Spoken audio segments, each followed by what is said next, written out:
Hi, this is Kendra from Pencil and Pigment, and today I thought I would go through some of the warm-up drawing exercises that I really enjoy to sort of warm up my body. You know, it's really good, especially as you age, to sort of warm things up, your fingers, your wrists, your shoulders, sort of get in the groove as you start drawing.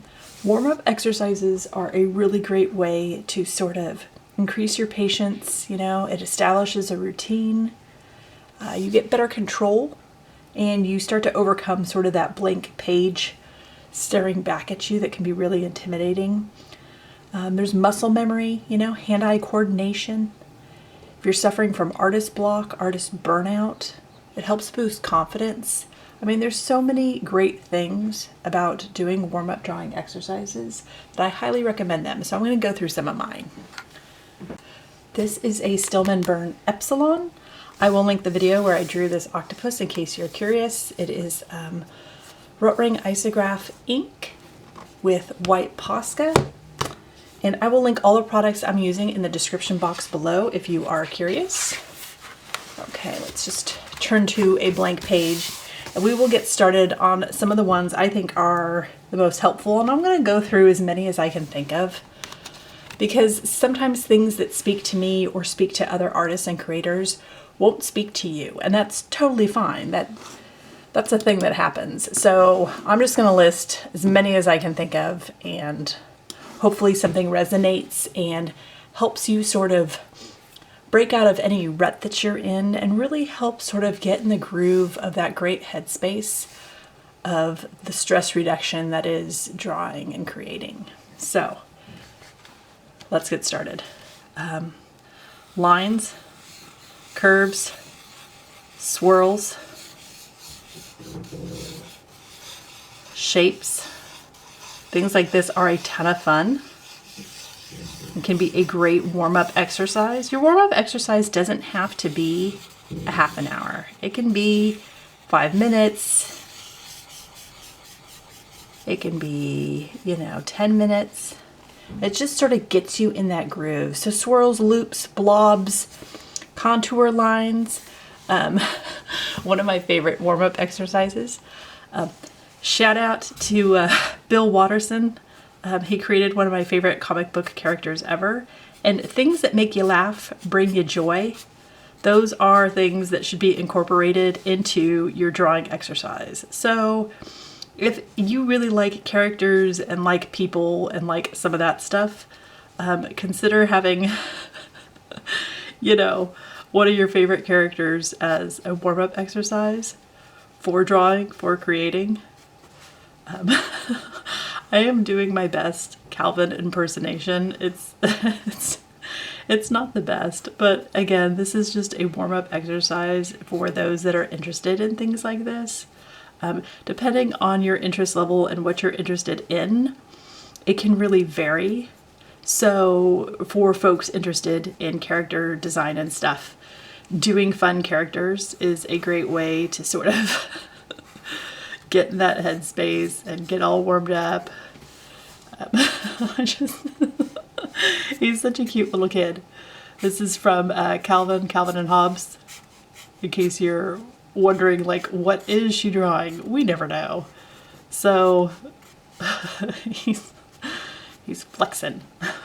So this is why I'm giggling, because it puts you in a fun headspace to draw the things you love. So let's see.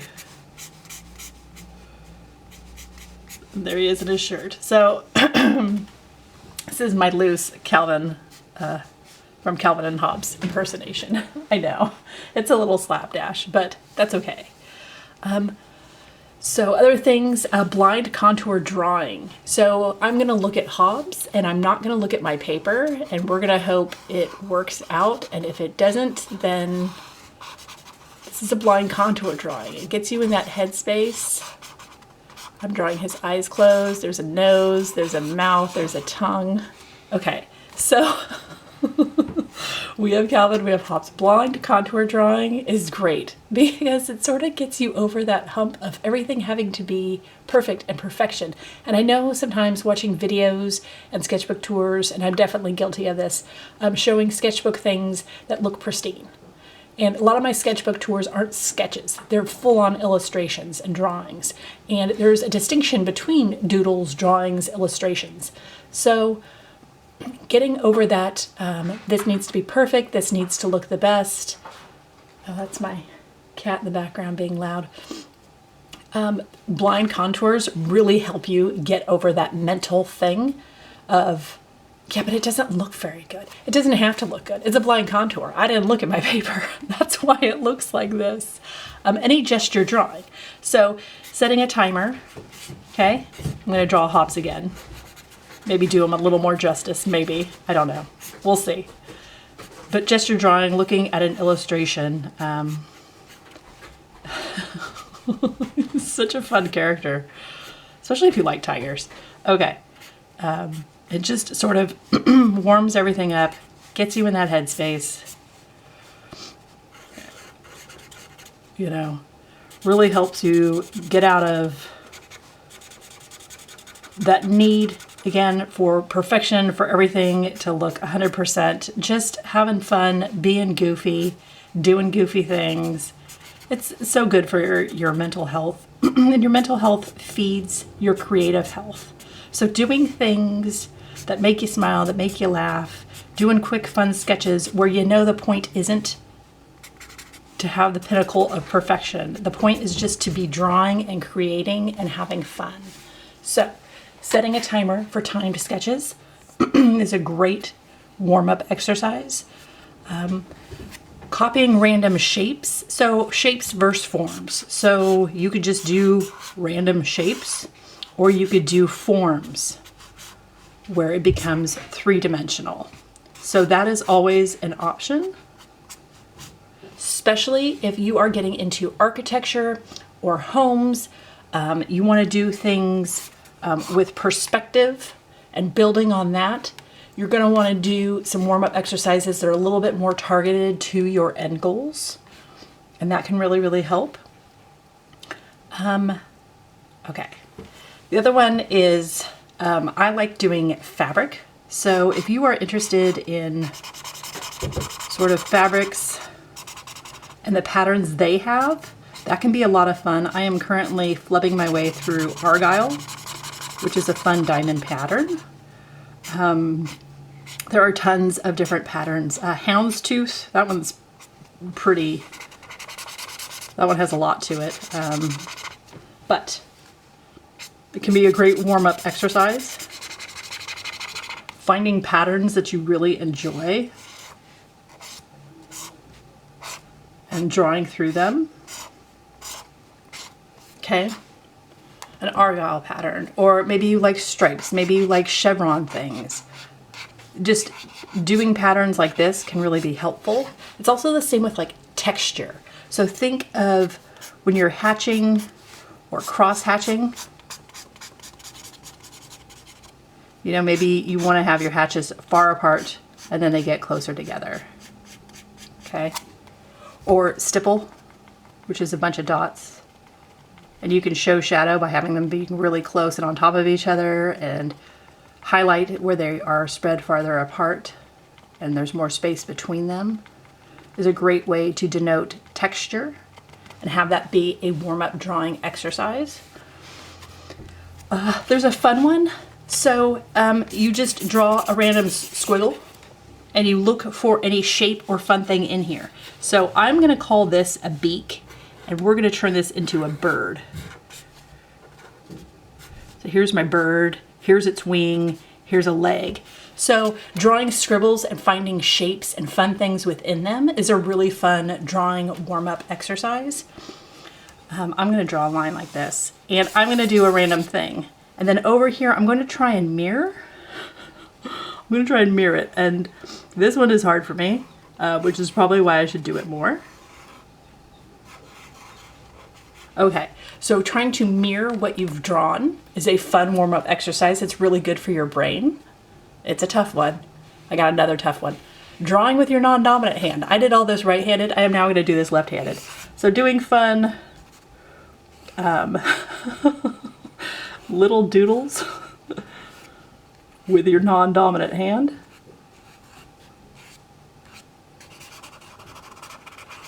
It's a great warm-up exercise. Again, these can be timed. It can be whatever you want. There's one where you grab a piece of paper and you crumple it up, and then you draw and outline all the crumples and wrinkles in the sheet of paper. That can be a really fun warm-up drawing exercise. Let me find another blank page here. Okay, let's just keep going. Drawing the room that you are in.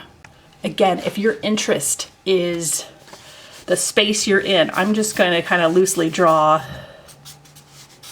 Here's my computer.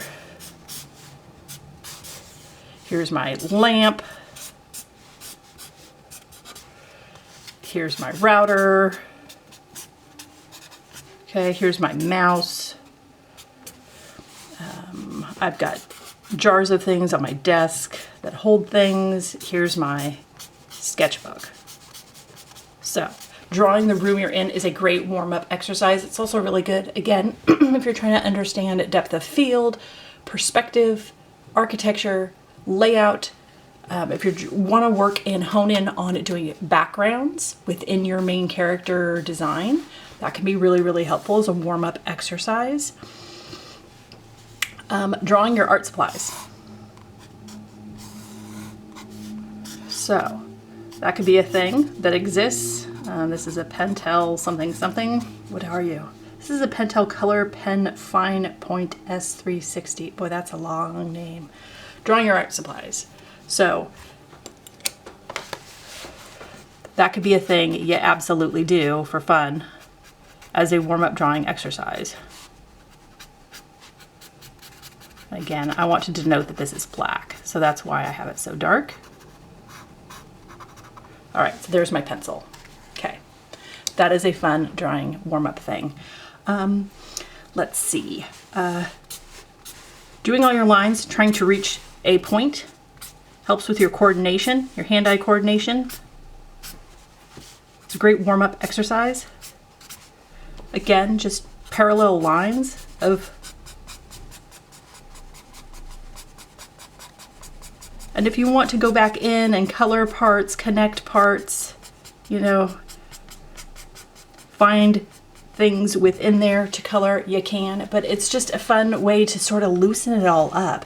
You can pick a theme, you know, maybe you have a blob monster and you really want to get into comic book art. So your warm-up exercise could literally be thumbnails about this blob monster. Okay, my blob monster is leaving, okay? But you could totally do a fun little comic sketch of thumbnails as a warm-up exercise, especially if you are interested in getting into comics, graphic novels, doing anything like that. That's really can be helpful. Storyboarding, if you're into animation, very helpful drawing exercise. And again, it doesn't have to be for hours. It can be really, really quick. Let's think. Okay, you can hold your pen a different way. You could attach it to a long stick, draw from a distance. That could be a really fun exercise. Anything that causes your brain to sort of retry and reorganize its thought process, it breaks you out of that mold of, well, everything has to be perfect. But if you hold things a different way, one, you can loosen your hand cramp thing. You know, especially I hold pens really, really tight, so hand cramps are legitimate. But it helps your brain think differently, you know? You hold things a little different. So you can attach pens or paintbrushes to long sticks and from a distance do your drawing that way. Drawing your favorite anything, whatever your favorite anything is. And, you know, maybe it's cats. Maybe it's cats making faces and looking like blobs and just funky shapes. Just whatever your favorite thing is that brings you joy is a thing you should spend time on, because that's what drawing should be about. It should be about all the things that you love, that speak to you and, you know, make you happy and fill that sort of you know, whether it's stress release or maybe you're going through something and it's a form of art therapy for you. Like, this is all just to help you get into that space. Maybe what you should be drawing are things you're not good at. And so there's no pressure. So I'm really bad at drawing hands, okay? So I'm just gonna hold my hand like this. And there's no pressure to have a perfect illustration if I'm just doing, you know, a 10-minute or 5-minute, 30-second, as quick as I can sketch of my hand. There's no pressure for perfection. No fear of it, because this is a timed quick thing. So those are my nails. Here's my other nail. Okay? As fast as I can, draw a hand. I'm terrible at hands. But this is really, really good because I don't have to be like, okay, well, that's bad. No, I can write down. That took me, you know, 15 seconds. And then keep going and keep moving my hand around. Obviously, it'd be really hard to draw my right hand since I'm right-handed. So they do have sort of hand things you can manipulate that you can buy that are wooden. I'll link one. I'll throw one up, I'll link one, whatever. I'll also link, so there are timed web pages where you can pull things up and there's a timer and then the image switches. So if you need more accountability, if you need someone switching that image for you because you tend to run over your time and you get locked into that sort of groove of why doesn't this look perfect, drawbox.com, lineofaction.com. There are also art prompt generators. So for warm-up things, if you just are having like a really bad artist block and warm-ups really help you get out of that, there are art prompt generator pages, artpromptgenerator.com. I'll link a couple of those where if it's like draw a happy fish, okay, I'm gonna draw a happy fish. Like, and they're really funny and kind of cute. And again, it's just something maybe that you wouldn't have drawn before, but it can really help you get into that groove. You really want to warm up your body. You want your hands to last a long time because they are a very important tool. You want the muscle memory. You want the hand-eye coordination. All this boosts your confidence when you go to do the actual drawing, the actual illustration, the thing you want to spend the most time on. You do like a whole page of, you know, 10-second cat doodles, and then you sit down to draw your cat. You have boosted your confidence to do that because you see the whole page of cats first. So I hope this video helps. Again, I'll link a bunch of things in the description box. I hope you have an absolutely wonderful day, and I will talk to you later. Bye.